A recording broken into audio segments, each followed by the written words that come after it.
What is going on, everybody? Welcome back into the Bear With Us podcast. I am Frank. Joined with me is Nas. Nas, how we feeling, man? I feel pretty good, babe. I'm ready to do this. Yeah, I feel phenomenal. This offseason, for whatever reason, and maybe we know the reason, it feels just shorter. Like the days are going by quicker. There's a little bit more to pay attention to. OTA. These aren't OTAs. These are whatever practices they have going on. I get them all mixed up, but they're there. Yeah, so it's been fun to keep up with the sort of seeing the reports of, offense off to a little bit of a shaky start, which people are like panicking. Can I just get that out of the way really quick? Do it to the people.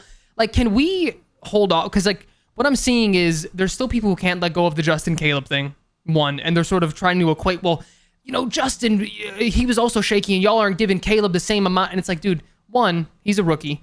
Two, this is a brand new OC. Brand new weapons, brand new almost everything on offense, going up against what was a top, 8 defense last year who's been together for years. Almost They're not learning anything new. Nothing new at all. So, like, this is how it's supposed to look. And as a matter of fact, now we're starting to see some better days from the offense. That's a good thing. Like, that means they're starting to click. They're starting to mesh together against a solidified top 10 group. And the only point that I have out of all of this is I don't take much from practices and OTAs and everything. Big names are reporting to voluntary stuff. And again, you can equate that to Caleb. You can equate that to Eberflus or Poles or a little bit of all of them. That's a good fucking sign, man. It's a good sign. I mean, I wasn't expecting to say this, but this is what happens when you get extensions done, and you make certain acquisitions, like the buy-in when you take care of all that side shit, it goes up a level. It's like, okay, like we can all lock in all the bullshit about who's making what or whatever. It's all settled, and let's just go. Let's go. Playoff times. Let's go. And one of the things that we talked about in different contexts, but just the general culture that they've built there. Again, it's even as something as small as saying, hey, we serve Justin Fields right. Because these players, you're going to buy in knowing even if I don't fit here scheme-wise, contract-wise, this culture is like they're looking out for me. Even if it's a little bit of, we talked about like the, smoke and mirrors a little bit, but that's how you do things as a GM sometimes. You got to be able to be a salesman. And they've just done wonders. So that's been awesome to see. One thing that we won't touch on today, maybe we will as it continues on, but Nate Davis might be cut this offseason, dude. He's just not doing anything. See ya. Yeah. Don't need you. I know. It's unfortunate, but honestly, I know we won't dig too deep. Him being gone is going to, I think, open things up for Tev a little bit more too. For Tev, I don't really doubt Tev. I doubt Tev's ability to stay on the fucking field. Agreed. I don't really doubt his ability level when he's inside at all. Totally agreed. Cool. Let's dive right into what the purpose of this episode is. So y'all, what we are doing is sort of looking at wide receiver groups, whether it be trios, maybe a tight end sprinkled in, and sort of seeing where we think the Bears stack up in terms of best in the league. Spoiler alert, we're very high on this wide receiver group. Like, how can't you be? But I think it's a fun exercise to sort of go through team by team, and talk about what we think about them, and even like compare and contrast what they have going on in comparison to the Bears. Nas, do you want me to throw out my first team? And I should say, this isn't in necessarily any order. Maybe we can like order them after the fact, but this was just a list of, what do I have? 1, 2, 3, 4, 5, 6, 7, 8, 9. 9 teams, okay. 9 groups that I thought were all could be viewed as elite in terms of wide receiving groups. Sure. Yeah. I mean, I have them ranked, and we can say, perfect. We could say a name, and then I could say if they're on my list where I put them. Sounds great. We'll just go in the order that I wrote them in. So the first team, and I guess we'll get to the Bears like last, because we're going to be comparing each one. Yeah. Anyway, why don't we start with you saying who you think's like towards like the bottom, like that fringe top 10, top 9. Yes. Group. Yep. So the more fringe for me were teams that had like one or two, particularly like 2 elite players, or 1 elite, 1 good, and then the third one was sort of tailed off at the end. So one a little bit more towards the bottom is Tampa Bay. We know what Mike Evans is and what he's done. Phenomenal. He's getting a little older. Chris Godwin, I feel like has sort of steadied off a little bit, but a phenomenal pairing. But then your third receiver is Trey Palmer, and I'm not exactly in love with the tight end situation, but you can't take away anything from Mike E and Chris Godwin. So that would be sort of the lower end of my list. Yeah, I mean they're on like in my 10, they're in the bottom 4 in terms, or like I guess you consider top 4. Right. Yeah, just because out of respect for Godwin and Mike, both top 25 guys in terms of catches and yards. It's like, exactly. Not a lot of other teams can say that. Yeah, totally agree. I guess in the comparison then to the Bears, I mean, we're ranking the Bears higher than this group, correct? Oh. yeah, we are. Yeah, I mean, because even like looking at it, this is where the Bears this is like my biggest point with why we're so high on the Bears, or at least why I'm so high. I know you have a lot more statistics that we'll touch on throughout the episode, but even if you call things a wash between DJ Moore and Mike Evans and Chris Godwin and Keenan Allen, let's call that a wash. Rome Odunze being your 3 just puts you over the top of so many other receiving cores. It's ridiculous. I mean, literally, if he's on 20 teams, he's the number 1. I know that's like my whole view of it. I can guarantee there are 10 guys that I can consider better than Rome right now, essentially, and that's maybe it's more like 9, and then after that, it's you could toss it up. I could tell you if he was in the right situation, he could have better numbers than 20 other number 1s, or whoever's slotted as like that number 1 guy for those teams. I agree. I totally agree. Do we want to keep on with sort of who would be a little bit lower on my list? So another one that pops out to me is the Cowboys. CeeDee Lamb really catapults them into being on the list. Brandon Cooks is a good receiver. He's a little bit older as well.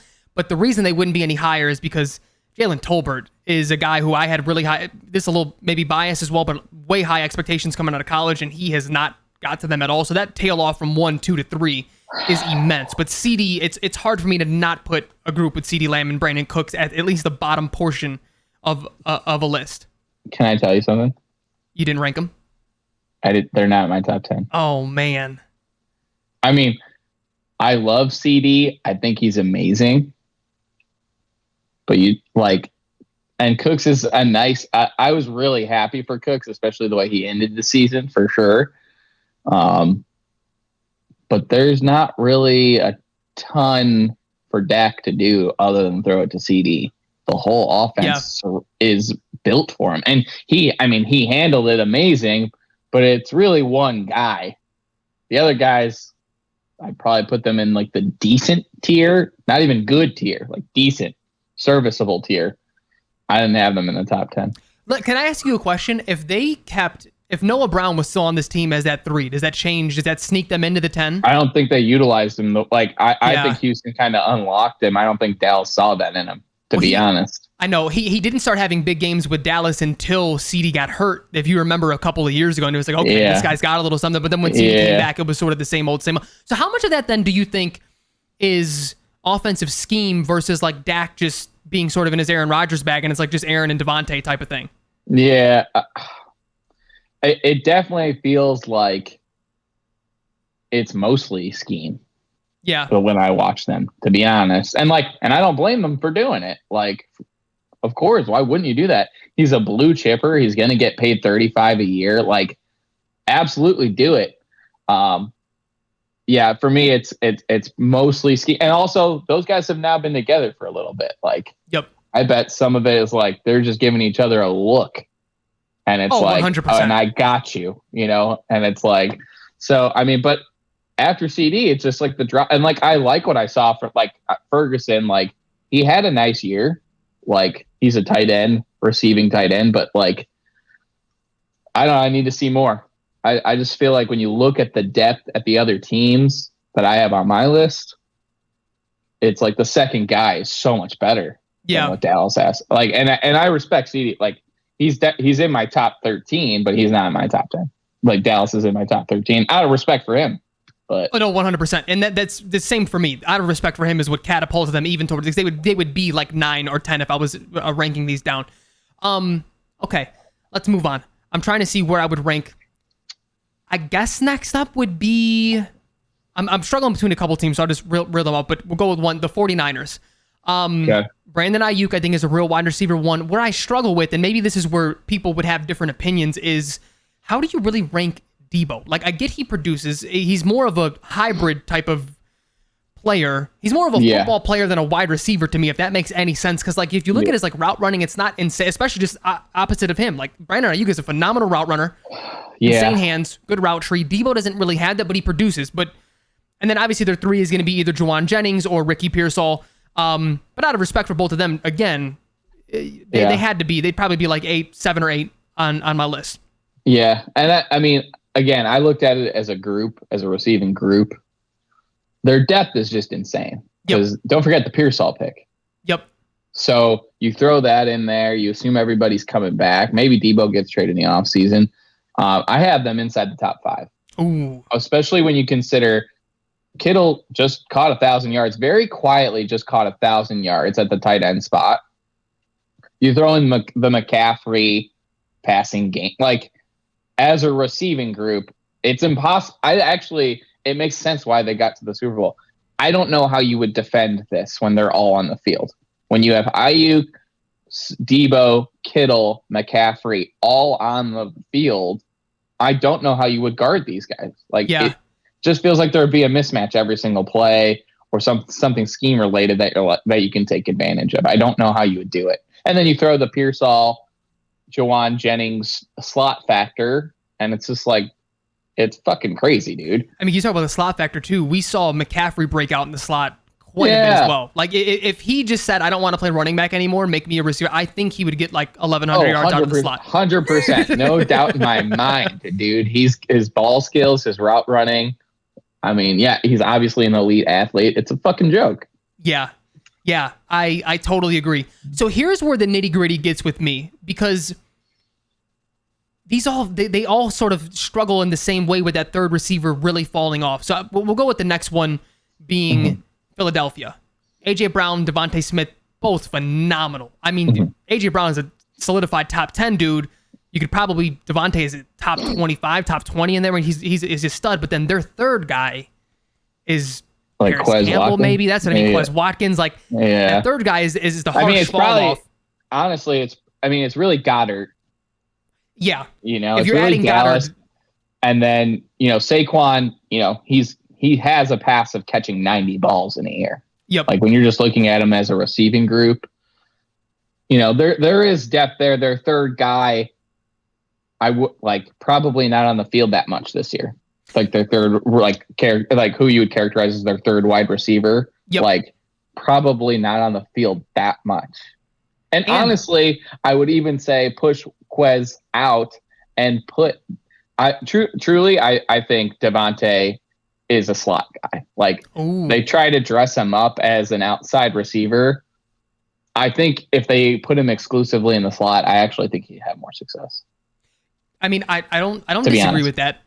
I don't disagree with that. It would take advantage of his route running much more on the interior of the field. I think where you may cause some trouble is you're probably limiting his route tree a little bit, because you don't want him over the middle of the field that much. He's a slender dude. Right. I mean, he takes a hit. Will, you know what I mean? But I get what you're saying. Skill set wise, I'm with you. If he can gain like 15 pounds and keep that speed, that would be. Oh, dude! You put him in the slot. You start doing some rub routes with him and AJ. AJ coming back over the middle, and Devontae sliding outside. Fuck, man. Yeah, that's hot. But you know what? To your point, I actually thought you were going to make it a little bit different of a point of having that third receiver not on there. It's also just the style that they play. They're still a power football team at the end of the day. 100%, like with Jalen at the helm, they love to run the ball. The quarterback sneaks like 2 tight end packages. Like that's just sort of their game as well. I'm interested to see what kind of health Jalen has going into this season. This is like the epitome of the theory that like you could have like a true runner at the quarterback position. And the longevity of it. What is it really? Because 2 years ago, he looked amazing. But the run as a runner was way more of a threat. I felt like it was like the last 9 games I'm watching Philly play. And I'm not sure if that guy's just going to fall over on his own because his leg hurts so fucking much. I know. It was a labored run. So agreed. Yeah. I would also assume I'm, and this is probably not a hot take in the slightest, but I would assume they're going to do a lot less of that the tush push, because it has to go without being said that having, 4 or 5 times a game, 300-pound men just laying on you. That's you're talking about him, the second half of the season. That's taxing right there. Yeah. I get he squats 1,000,000 pounds and everything, but still, that's tough, dude. Like, that's a tough role. It's a tough play to do, game in and game out. Cool. You know what, though? What we didn't do, let's, with them, compare the Bears receiving group. A.J. Brown is probably the best out of the whole shebang. Is he? I think so. I don't think by much. I would take him slightly over DJ, but then DJ over Devontae Smith for sure. Keenan over anyone they have third, and then Odunze again is just like what puts you over the top. Yeah, I mean, I'm gonna say right now, I got Bears 1. I got the Bears 1. I have the Bears like 1B, I think, and I think you're gonna be surprised as to who else is like the other team that I have. Just pure trio receivers who I have at 1. Okay. All right. Okay. Yeah. I mean, the Bears are the only ones right now sporting top 13 in yards and receptions from last year. They're the only team. Sporting the 2 receivers, and we're adding a number 1 guy. That's the biggest fucking point, dude. Is like any way you splice up these numbers, Keenan and DJ just produce, and they're getting a guy who's been compared to Larry Fitzgerald. Like, it's crazy, dude. And it's like absurd. And it's not like some of the other teams that I have ranked, like where a guy's like only done it really like 1 year. Like DJ and Keenan have been doing this shit. So I know. It's like you throw Rome on top of that. It's just like, can we just get Caleb standing up? Keep him standing up, and this will not. Yeah, I'm so excited. Agreed. Okay. Do you have Cincy inside your top 9? Yes, that's one that I overlooked at being like towards the bottom end. Just because they're 3 completely falls off for me. Yeah, I mean, is Tyler Boyd going back? I actually didn't even check that. I think he signed elsewhere, if I'm not mistaken, like not too long ago. Tyler Boyd, the Titans. Remember, we made fun of the move when it happened. Right. Oh, right. Yeah, I mean, okay. So speaking of the Titans, I don't have them in the top 10, but I have them just outside. Ooh, yeah. I mean, I didn't even really look their way, to be honest with you. You got a jump. You got an elite jump ball guy. You have an elite route runner guy. You put Tyler Boyd in. You have a guy who's very comfortable being the third guy. All surrounding a young quarterback who's got the best O-line coach in the league, arguably. He's got receiving weapons at the running back position. You can make a case for Tennessee. They got Ridley, elite route runner. They got D-Hop.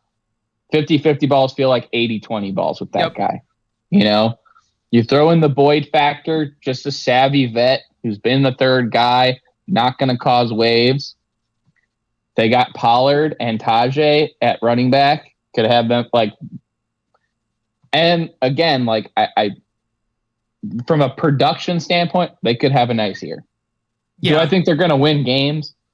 Not really, but do I think production possibility is there? 100% if they're healthy. Like D-Hop never plays; he plays half seasons essentially now, so it's tough. If he stays on the field, though, it's intriguing. That's for sure. It's also just like. They just put together such an old team. I think that's why I didn't even consider I didn't even look their way. I know D-Hop still has some juice left. Yeah. Calvin Ridley. Again, they're not in my top 10. Right. Right. These guys are good.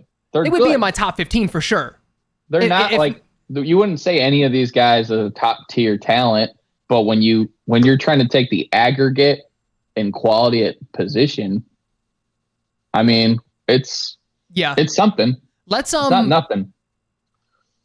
Let's talk Cincy really quick, because that was one. Okay, yeah, go ahead. You want to finish your Titans point? Well, I was just gonna say yards and receptions.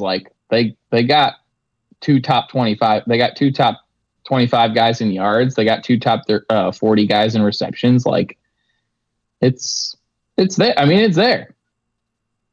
I don't disagree. I just also think they're just so fucking old, dude, at every level except for quarterback, and I don't really like him either. Yeah. I like his arm talent. I gotta say, it explodes off the screen. It really does. It's just really, can he stay on the field, and can he process? Yeah, well, can he process? And it's also like, I think what he's missing for me right now on tape is just the touch passes. Like the pure arm strength is there. Yeah. You know? Yeah. So I mean, we'll see what the reps. We'll see what the reps do for him. You know. Yep, 100%. Let's go to Cincy, because I think this is an interesting one. Isolating the top 2 against 2, because Odunze puts them over. I mean, who was their third? Iosova or Jermaine Burton? Yeah. Like, it's going to be one of those. But Chase and T. Higgins. I mean, healthy. This is like, it's good. This is a duo that launches it up for me, though. 100%. With that said, I think Chase is overrated. Oh boy, I like it. Okay, like you don't think he's top 5? No. Or you don't? Wow. No. I'm taking Justin Jefferson over him. Taking Tyreek Hill over him. Okay. I'm taking CeeDee Lamb over him. I mean, what does he do that AJ can't do? AJ's tougher he's as tough a runner as Ja'Marr is. Yep. And he's just he's bigger. AJ has shown he is a good deep ball threat. Yep. Like, it's really like, that feels like more of a debate to me, and I don't have AJ in the top 3. Yeah, I don't either. AJ would probably be 4 or 5. I mean, it's just when I watch Ja'Marr Chase play, I'm not advocating that he's bad by any means. He would be somewhere at the back end of my top 10 probably. But there's these guys that we're talking about, thinking of Tyreek Hill, AJ Brown, Justin Jefferson, something like stands, like just pops off the screen. Ja'Marr Chase feels a little bit to me like a product of trust from Joe Burrow. And he still makes plays. It's make no mistake, but he's a little smaller than these guys. I know he has the straight line speed, but he's a good yak player as well. I think another interesting debate would be DJ Moore. I think I'm taking DJ Moore over Ja'Marr Chase. Wow. DJ would probably be 6 or 7 to me. He's produced with every fucking. He's never had a Joe Burrow. We may have a Joe Burrow now, but he's never had a Joe Burrow in his career. Right. He's had an old Cam Newton. He's had Justin Fields, who he was the only guy that Justin could trust. So we saw what that looked. That was probably his best quarterback he's had. Like, yeah. And who did he have? Yeah. Who did he have in between? I'm blanking on who the Carolina even had in between. It was like a fucking washing machine. It was PJ Washington. PJ Walker. Yeah. PJ Walker. That's what I mean. That's what I mean. Like, it's like, look at who he's produced, and it's like 1,200 yards, 1,100 yards, 14 I mean, yeah, Justin, like he's a top 5. Like, DJ's a top 5 guy for me. Yeah, he would probably be like 6 for me, and I would put him again. Like, you sort of have to stack these guys up. I'm taking him over Ja'Marr. Honestly, like the crop from like 4 to 8, the top 4 to 8 receivers in the league, like they're mix and match. Like, you can for sure, like that the talent level is crazy. I think the top 3. I mean, I think it's. I don't think there's any question. It's Tyreek, Justin, and CD. Like. Yep. That's my 3. It's just like they just clearly have separated themselves. You know, can we talk about a team? Because I'm interested. Because I don't hate that people have them very high, but it's only 1 year of production out of one fella. But it was a fucking insane year of production out of Puka Nacua and that Rams team, and then obviously Cooper Kupp, who's dealing with some injuries. Yeah. And dude, not for nothing. You talked about depth. These guys aren't like a Dunze level. They could be number 1s, but. I don't mind Demarcus Robinson and Tutu Atwell. They made some fucking plays last year. I was going to say that. Talk about it. Take it from me. That's the baton. Well, one, I have them outside the top 5. I have them at 7. And it's because of the ascension of Demarcus Robinson late in the season. And then Tutu played well to start the year. So I really liked what I saw. The Puka, and honestly, I think the reason they're not in the top 5 is for two things. Puka is only 1 year in, and Cooper, the health is a concern.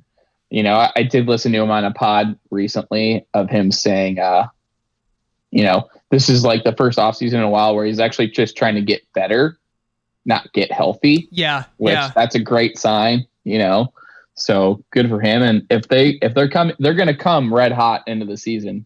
If they're both healthy, that's going to be a team to watch for sure. Oh, totally agreed. Yeah. And I didn't know if I was being too high on them. It seems like we're on the same page there, because I'm right there with you. The only reason that they weren't in discussion for me, because it's sort of like a 3-team race for number one for me. The only reason they weren't in that is because Puka is the 1 year thing with Puka. The older that I get. Whoa. Are you saying you got the Rams in your top 3? No. I'm saying that's the reason that they weren't in that sort of rotation for that 3. Gotcha. But if Puka does it 1 more year, and if we get like a relatively healthy year out of Cooper Kupp, fuck, dude, that's gonna be. Yeah, that's crazy. Yeah, that's gonna be insane. Okay, another team that's very high. They would probably be like right at 4 for me, and then we can start getting into teams that I didn't name that you have. You can't take anything away from the Vikings, dude. Justin Jefferson, Jordan Addison, and it didn't really matter who their third is. Who I mean, Powell, Hawkinson was essentially Hawk, exactly. If he's their 3, that's insane. The thing is, he's not starting the year because he tore his ACL because of that bullshit hit. Yep. By the fucking Lions. I have them at 5 for that reason because of the Hawkinson injury. Otherwise, I would probably have them like 2. Yeah. You know, I mean, you talk. I'm sorry. Also, like, not for nothing, but like they don't have anybody good throwing them the football, and still racked up pretty crazy numbers for a year where no one, like, for 8 or 9 games. Dude, Justin Jefferson had like bullshit thrown their way. He had like 1,000 yards on 8 games played. He's it's fucking insane. Crazy. It was like 60 catches, 1,000 yards. It's fucking insane.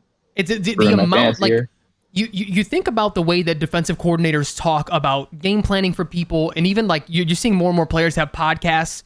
They game plan for this guy, and he still consistently has like 2 or 3 routes every game where he's just wide the fuck open. Like, it's literally crazy. It's absurd. And like you combine his level of because it's clearly an IQ thing. Like, he just knows how to sit in zones and where to go, but then just his immense ability to route run.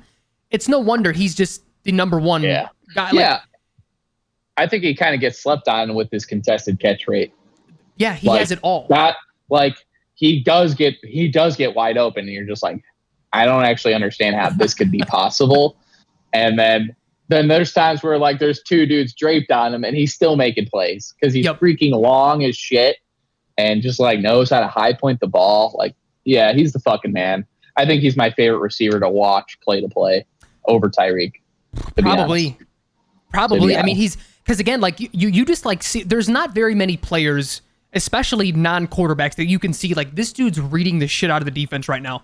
I think Travis Kelce comes to mind because of what he's Justin Jefferson has combined this elite level of athleticism and this elite IQ. And I probably saw it growing up too. I was just too ignorant to understand what I was seeing, but like it's absurd how well, because I guarantee he gets there. He looks whoever's at quarterback, and if they're on the same page of like, if this is a cover 2, this is the route I'm going to run. If it's a cover 3, whatever. If they're man to man, like he just has the game down packed. This is not like luck or anything. This isn't just pure raw physical ability, because he has that, but he's coupled it with his film study or whatever the fuck he does to understand defenses at the level that he does.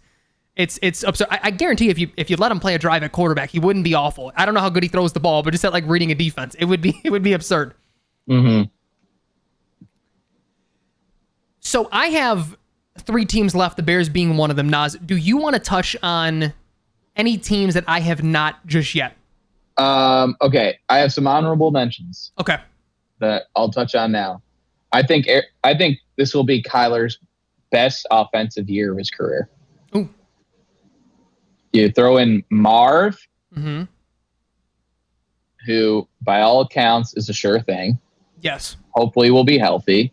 The Trey McBride ascension.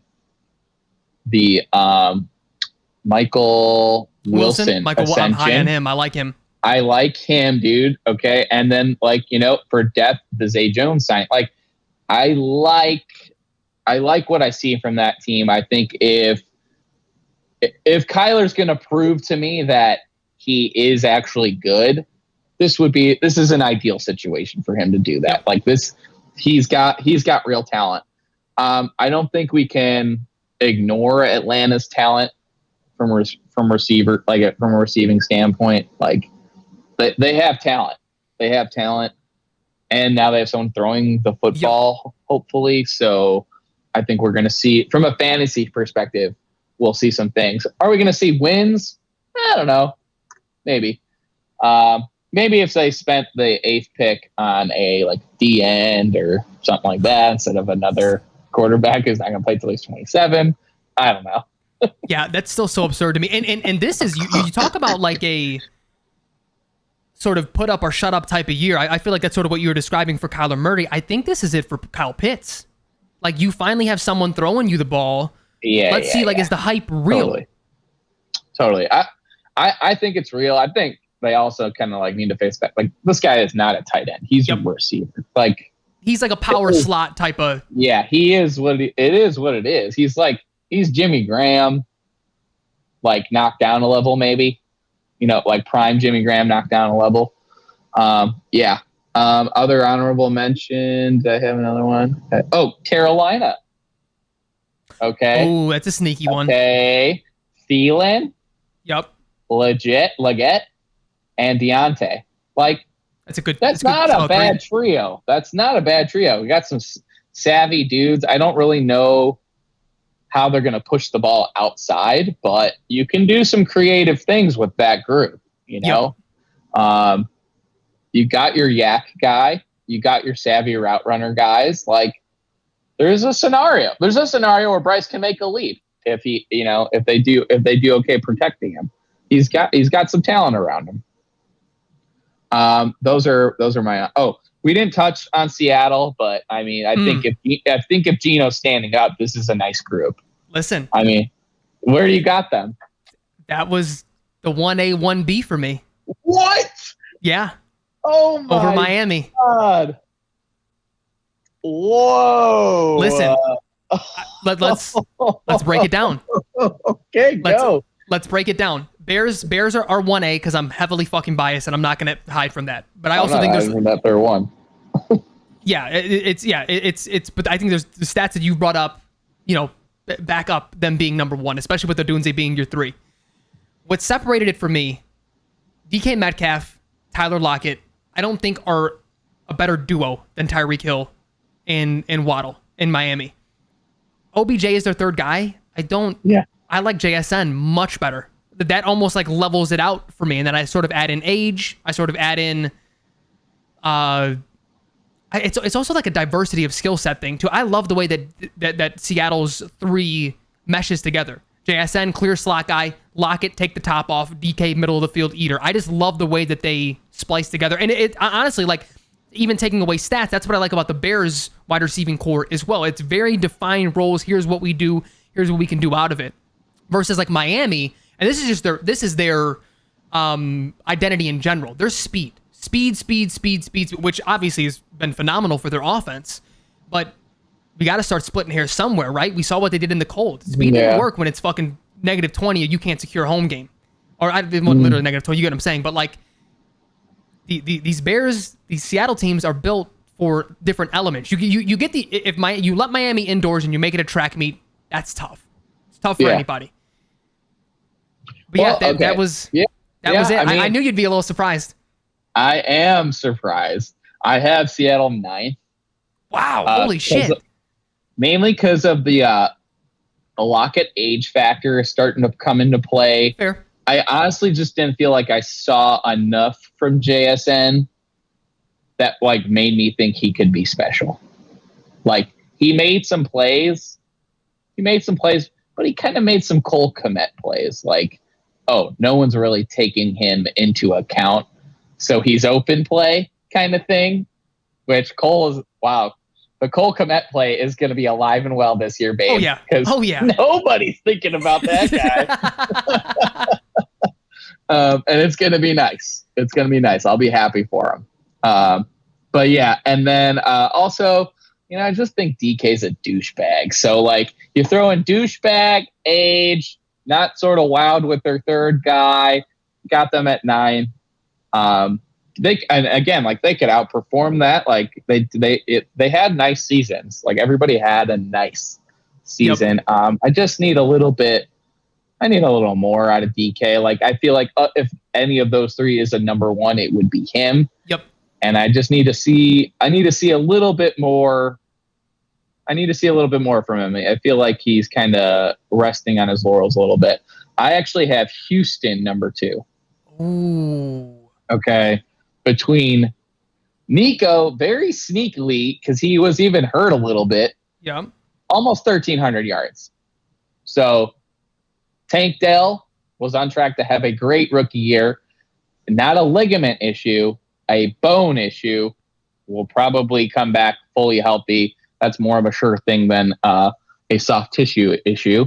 And you can say what you want about Diggs, but he's one. First of all, let me tell you what the shit situation Buffalo is in right now.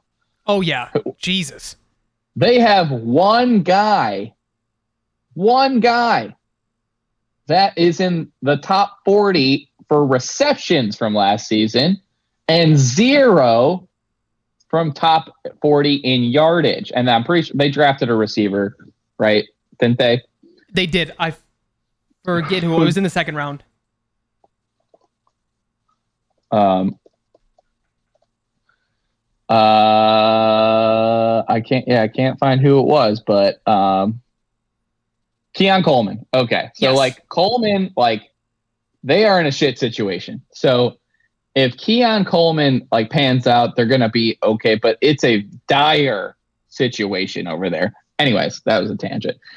Houston. So they essentially have 3 guys who can beat one-on-ones with regularity. Okay.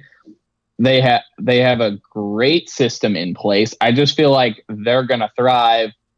They're going to have a great time. They're going to score some points. Miami, I have 3rd. Just because the rising tide of Tyreek making everything fucking easy for everybody is kind of it's impressive, and he's the reason that team wins games. Yep. I think he's solely the reason that team wins games because of what Mike McDaniel has done to scheme that guy open, and then his own individual talent that takes over. I have them 3rd, and Waddle's what a great 2 to have. Listen, the reason why I'm so high on them is because I think he's a number 1. Look at his rookie; he was phenomenal his rookie year, and they brought in Tyreek Hill. But so here's the thing. This is why I think he's a 1 though, is because rookie year comes and what did he have? 1,100 yards. I mean, he went nuts for a rookie. He had 100 catches. He had over 1,000 yards. Yeah. And so I'm in a bunch of dynasty leagues. People in mass just panic that Tyreek Hill's there, and for him to still produce at the level that shows me a diversity of skill set. Obviously, it's helpful for Tyreek Hill to take that top off and that top end speed, but they're still maximizing what Jalen Waddle does well, and that to me is just a mark of a phenomenal receiver. Because how many times have we seen guys, they just got the 1,000 because of opportunity, because of targets, because no one else was there? Yeah. He's proving he still has worth with another number 1. I like Jalen a lot. I don't think he's a 1, but I do like him a lot. The rookie year stuff, I had him on my fantasy team that year. I watched a lot of Miami games. I mean, it was garbage. A lot of it was garbage. Oh, yeah. I would say it looked like Luke Getsy was running that offense the way Jalen was catching 1-yard passes. It was impressive what he was doing with it, but a lot of it was garbage. I think a number 2 is what he is, and that's great. He can probably still go to a couple Pro Bowls as a 2, no big deal. I think if this offense is looking completely different if it's him in the Tyreek spot and then whoever else has to step up. That's fair. He's not, he's not in that class. Maybe he's a 1 on the 28th best offense. Oh, yeah. Oh, now you're being disrespectful. I'm just saying, that's. I don't think that. I think he's good. I think he's a 2. I think he's a 2. And you know what though? Even with that being said, being a number 2 in today's NFL, you're a number 1 in the mid 2000s. If you're him, you know what I mean? Like these dudes, you have to have so many options to build. It's hard. It's hard right now, dude. Yeah. Like the depth is crazy. The depth is crazy. And because even someone like T. Higgins, I think he's a 1. I think he's an X, but I don't think he is. Oh, really? I think I mean, I guess. I mean, you could slot him in as the number 1 guy. I think you could, but like again, I think that puts a ceiling at like he's not like a top 10 number 1 guy. Oh, like no. I wouldn't, I agree. like yeah, can you get away with him as your 1? Yeah, sure. But the lack of speed, I feel like it can be easily solved if he's your number 1. I get it. The way Diggs has now become easily solved if he's your number 1. Like I feel that Higgins is similar in that way. That like, okay, we can actually negate his production if we truly want to. Yeah. Whereas like Tyreek's kind of like there is no containing this man, CD, Justin. Like they are gonna get what they're gonna get. Kind of. I totally agree. But to me, I also think of like number 1 totally different than like those dudes are super elite. That's beyond number 1 to me. That is some of the best of all time stuff that we've seen. But like even thinking like if you had T. Higgins as your number 1, I think a guy that we can agree that probably isn't number 1 is a very good number 2, and Devontae Smith. Like that's a good wide receiving core right there. I think you can have T as your number 1 with the right number 2 next to him. Yeah. I mean, KC doesn't even really have one, and they're winning back-to-back Super Bowls. So it's like, I mean, how good does your number 1 really even need to be if that's what's happening? But I mean, just looking at it, if he was my number 1, I mean, I would hope that we have a lot of balance in our team. Because like there's going to be games where he just doesn't have it, and I'm not in on him as a 1. He's going to be someone's 1 soon. I don't think he's going to be there for very long. Yeah, I think you're right. I'm worried about that guy staying on the field. That's why I actually have Cincy 10. Yeah, because like it's a concern. His body, he's a big boy. Yep. I was actually thinking like his move coming out of college was put on some weight and go to tight end, buddy. That's actually what I thought he was going to do. Really? I thought he was going to pull a Mike Williams, and then he kept it off, and then he got productive. But the injuries are starting to pile up for that guy. Yeah, 100%. Can I just say really quick before we touch? I completely neglected Houston, and they would be in my top 5. Mm-hmm. My mind blanked as I made this list, and I don't even know how it did because I was going up and down the standings. Like, all right, I know here. My brain just did not even look at Houston. That was a good call on your end. Houston, man. That if there's a rival statistically with the Bears, it would be Houston. Yeah, because now they have 2 guys and then you throw in Tank, like and Brown, like you throw. They have 2 guys that are top. Let's see, where's the other one? They have 2 guys that are top 25 in yards and receiving, like coming back and coming into their offense this year. Yeah. Okay. And that's without the spectacular rookie production from Tank Dell. So, dude, it's, and like, dude, and also like CJ, I know. I'm kind of hoping he has a little fall from grace. I just hear his voice a little too much. It's just like you got that like Donovan Mitchell after rookie, like you've achieved something, like rookie year, you've achieved something shit going on. Like, I don't need to hear you right now. Go put your head down and fucking work. No, that's fair. We're also entering just a new era where everyone's gonna have everyone's gonna have a podcast. Like all the players are gonna have it, so we're gonna hear them so much. And like I've had this take even before the podcast thing. It was mainly because of Twitter, but like athletes are too accessible. Just entertainers in general. I don't care your everyday fucking thoughts, dude. Like it sort of ruined the way I view quite a few people that I grew up like really enjoying. Yeah, totally. Yeah, totally. So I certainly see your point there. But can I just say, the only point that I have about them, what would have knocked them for me is the same thing you talked about when it came to DK Metcalf. I fucking hate Stephon Diggs. I always have. He's just a fucking big baby. Yeah. I don't think he's good enough to be the diva that, like, to me, there's a diva balancing act, and I don't think he's good. I don't think he was ever the level of what we talked about: Justin Jefferson, CeeDee Lamb, and Tyreek Hill. They can be divas. I think there was a time in his career where he could act that way and get away with it, but that time is over. Oh, it certainly is over if there ever was a time. I agree. But then the other thing is, like, you know, he was obviously the number 2 to Thielen in Minnesota. He gets out. He wants out. But then Josh Allen just starts to ascend, and you still have complaints about that. Like, buddy, it doesn't get, where are you going to go, to Patrick Mahomes? It doesn't get much better than if you're complaining about this. What situation are you going to be in that's better? You know what I mean? Like, Diggs has had a weird career because I actually thought he was better than Thielen. I agree. I just think Kirk Cousins is racist. So, you know, oh shit! Oh shit! But what kind of happened though is, like, the prime of his career coincided with his teammates' prime, and so it's like it was kind of hard to decipher who's the true one here. And then he only stays at that elite level for a limited amount of time with the next guy. They're kind of on different tracks for their career. Like, Josh Allen's still getting better. Yep. And, you know, like, you could argue he's still ascending on some level. And Diggs, probably that year 1 with Josh was like the peak. And it was like everything after that was going to drop down. So, like,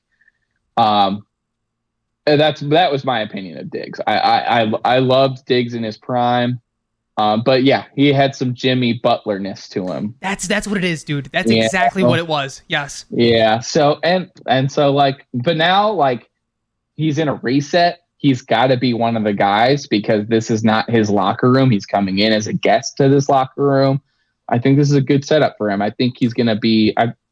I don't know if any of these dudes individually will have like a crazy year, but I think we're gonna see some points out of this group for sure. Oh yeah, 100%. It's gonna be hard to deal with. Were there any other teams that you jotted down before we just propagandize the Bears before we get out of here? No, we kind of covered them all. Yeah, we covered every one of my teams. Did we miss anybody on your list? No, that was everyone. That was everyone for me. Listen, Sweet. This is why the Bears are number 1. You like, again, I sort of touched on it a little bit earlier. The way that they mesh together. DJ Moore has a complete route tree. He's phenomenal. He can go across the field. He's so good. He's so good. As a matter of fact, I still think he's underrated because he's been in 2 markets 100%. That the national media just does not give a fuck about, but they're forced to now with Caleb Williams. He's not a loud guy either. Like, that too. Guys, like, he's like not a diva. He's such a good teammate. Yep. And he doesn't make noise about all the shit he does, and he does all this dirty work shit, and then he turns something in from nothing all the time. The guy is for real. He's so fucking good. Yeah, and you talked about like certain traits of other receivers being underrated. I think his high pointing the ball and 50-50 balls are underrated as well. I don't think it's like, I wouldn't put it like DeAndre Hopkins, that sort of, even like T. Higgins when he's, doing his thing. He's not there, but especially given his size, that was one thing that really frustrated me about Justin is he didn't trust him enough to do that. He still needed to see him a little too open. We're going to see Caleb throw these tight window throws, man, that you're really going to see what DJ is made of. Now, I'm not going to say he's going to top statistically what he did last year because he was really the only option for a good, amount of that. But just the eye test is going to show you exactly who he is this year and probably beyond with Caleb. So him being your one, and there's also, this is the wild card for me, Nas, because it's not abnormal. He's still young, obviously. I'm not saying it's like a passing of the torch thing, but I'm saying this because I think Odunze is that good. We could be witnessing almost what you described with Stephon Diggs and Adam Thielen in Minnesota. Like, who really is the one here? Because everyone says it's DJ Moore, and he looks the part, but I look over at the X, I look over on the other side of the field, and Rome looks the exact same way. You know what I mean? Like, he is fucking good, dude. He's good. He's a big boy. Yes. I think people kind of don't realize that about him. 6'3", 220? 6'3", runs a 4.4. Like, he's a specimen. Yes. And even Rome kind of has like the DJ Moore kind of like, he isn't very loud, and neither is like, it's like I kind of like that our loudest guy is Caleb. Oh yeah. Just tearing up the north side last week, by the way. Fuck yeah. Welcome. Let's fucking go. God damn it. Yeah, I love it. Again, I should have led with that too, because that was a thought that I had. Anyone who was stupid enough to say he was going to force his way out, or all these dumb reports that they believed about ownership and blah, blah, blah. Dude, what more do you have to see out of this guy before you you drop this like he's a diva thing, like, or he had anything? Because the one person who, he's still in college, obviously, that has gotten none of that, who is like very clearly, is Shedeur Sanders. Him and his dad, they're making a fucking mockery out of a good amount. This is like embarrassing what they're doing. They're like calling out former players, saying like, "Oh, we didn't really know who he was. He was mid and this and that." And like, is the dad? I mean, I don't want to make this that, but you get what I'm saying. Like, I guess my ultimate point is we're seeing a prospect who's acting that way, and I'm not seeing anything even thrown his way on the national media that Caleb did, when Caleb didn't say fucking shit about anything. He just played football. Yeah, literally. He just played football, and he was like a little bit maybe more feminine than people are comfortable with. I don't understand. Honestly, I think it was when people get fatigued with a storyline, they want to start new ones. And Caleb had now been in our lives for a good amount of time.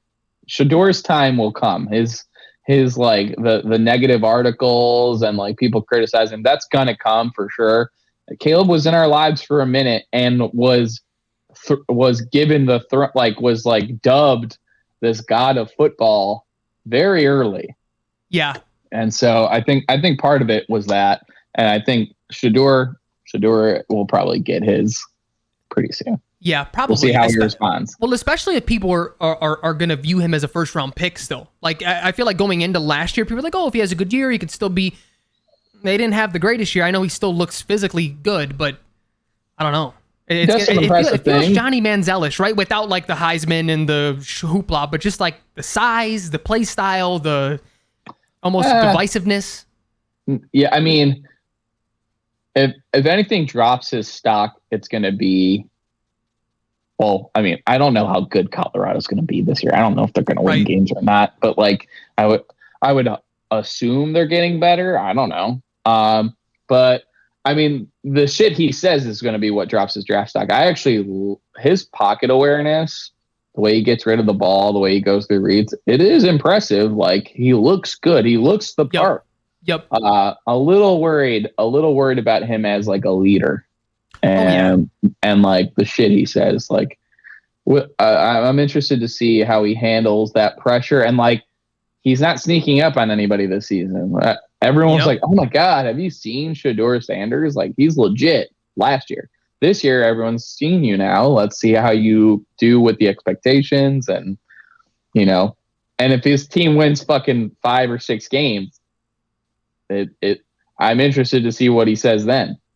I agree. It's it's going to be certainly what do you call, like a scenario to study, because we shall see. But all in all, to say again, it wasn't to totally make it about Shedeur Sanders, but like Caleb was painted as that. Caleb was painted as and like didn't deserve any of it. But it also made me think, as we were just having this conversation though, how different would it have been if social media was in its prime like it is now?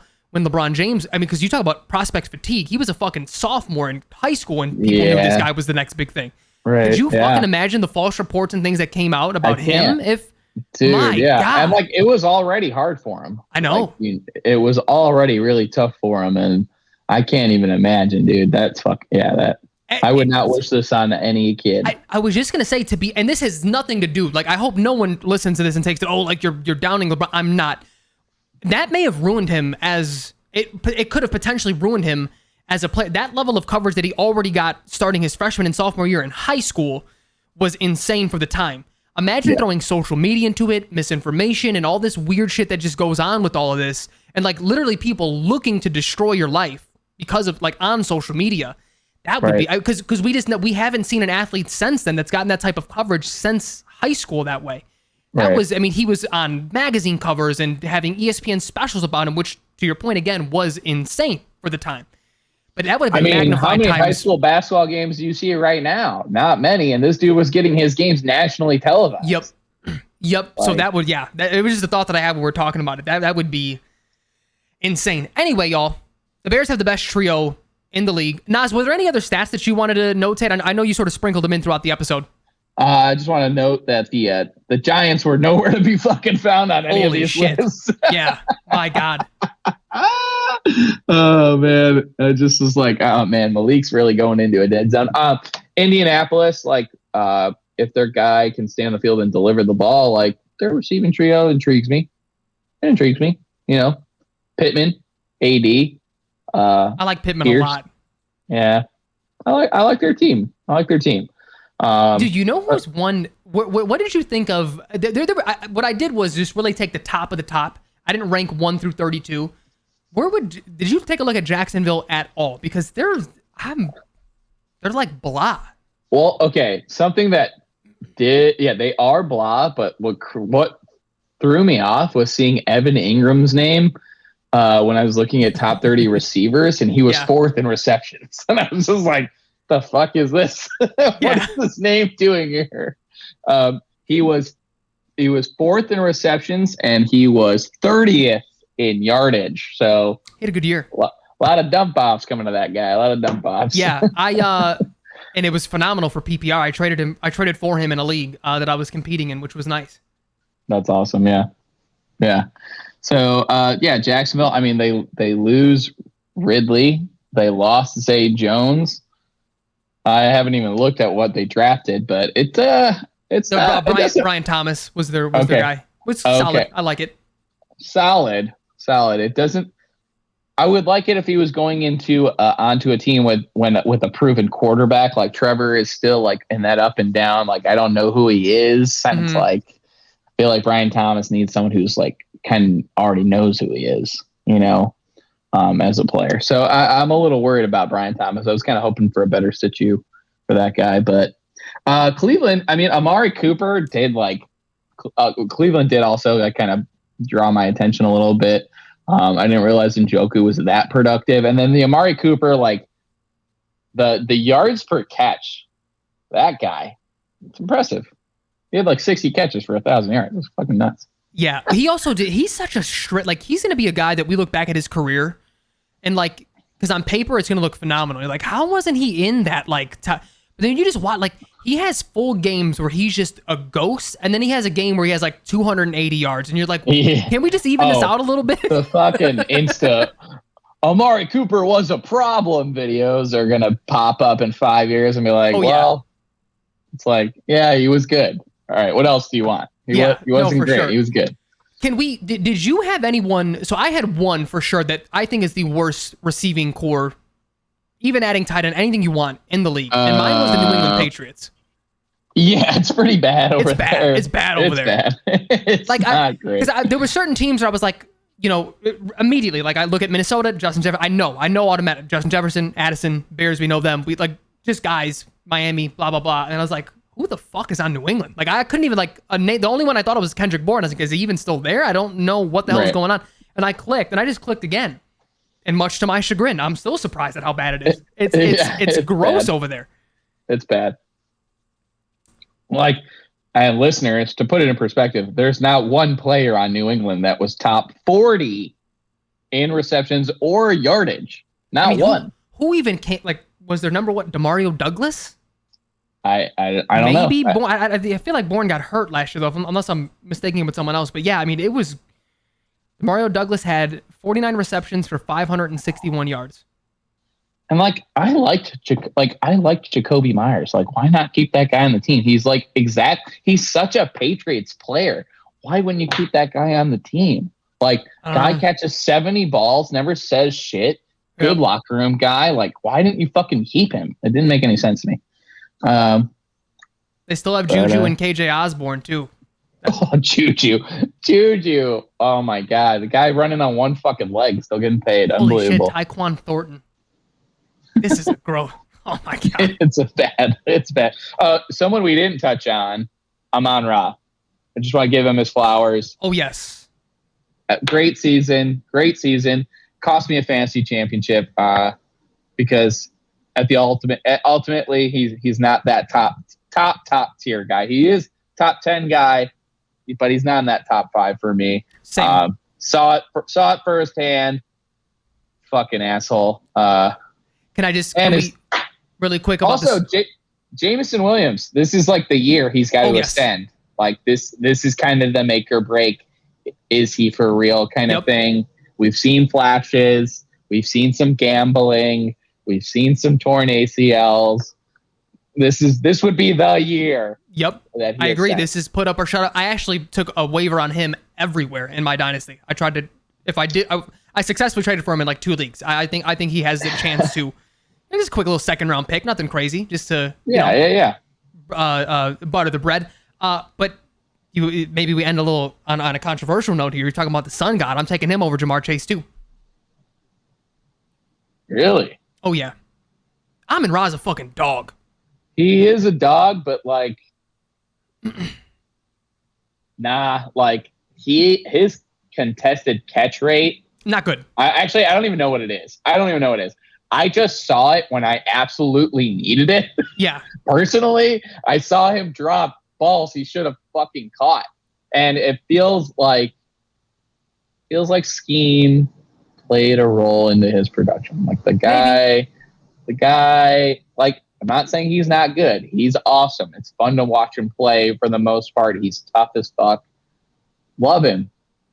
But he is not better than Ja'Marr Chase for me. No shot. You put Ja'Marr Chase in the Detroit offense and the Amon-Ra role, and it's fucking ridiculous. Dude, how weird is that to say? Growing up knowing how bad Detroit was, and then saying, like, put someone in Detroit's offense, and they would have said even more. That's fucking weird, isn't it? Yeah. That is weird to say.